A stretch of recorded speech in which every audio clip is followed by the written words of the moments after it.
નમસ્કાર, હું છું કેતન અને આપ જોઈ રહ્યા છો CB24।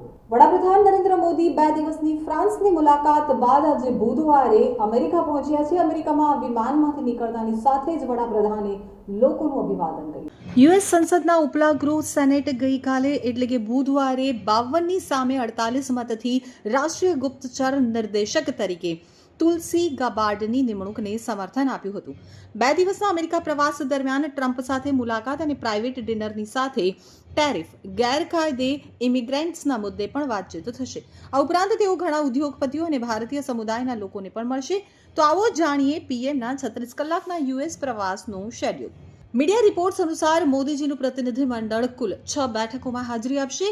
મોદીની છેલ્લી મુલાકાત ગુરુવારે સાંજે 4 વાગે ભારતીય સમય મુજબ શુક્રવારે સવારે 2:30 વાગે થશે। તો આ પછી મોદી અમેરિકી રાષ્ટ્રપતિ સાથે રાત્રિ ભોજન કરશે। મોદી અને ટ્રમ્પ વ્હાઇટ હાઉસ ખાતે મીડિયા સાથે પણ વાતચીત કરી શકે છે। મોદીની અમેરિકા મુલાકાત એવા સમયે થઈ રહી છે જ્યારે શહેરમાં બરફવર્ષા અને કરા પડવાને કારણે ઠંડીનો પ્રકોપ છે। તેઓ પ્રેસિડેન્ટ ગેસ્ટ હાઉસ એટલે કે વૈભવી બ્લેર હાઉસમાં રહેશે। તે વ્હાઇટ હાઉસની સામે જ છે। આ ગેસ્ટ હાઉસમાં વિશ્વના નેતાઓ રોકાય છે। ડોનાલ્ડ ટ્રમ્પે સત્તામાં પાછા આવ્યા બાદ કેનેડા, મેક્સિકો અને ચીન ઉપર ટેરિફ લાદવાની જાહેરાત કરી છે।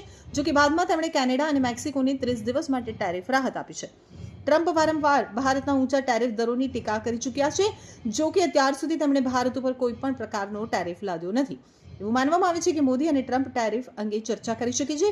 આ ઉપરાંત મોદી અને ટ્રમ્પ ગેરકાયદેસર ભારતીય ઇમિગ્રન્ટ્સના મુદ્દા ઉપર પણ ચર્ચા કરી શકે છે।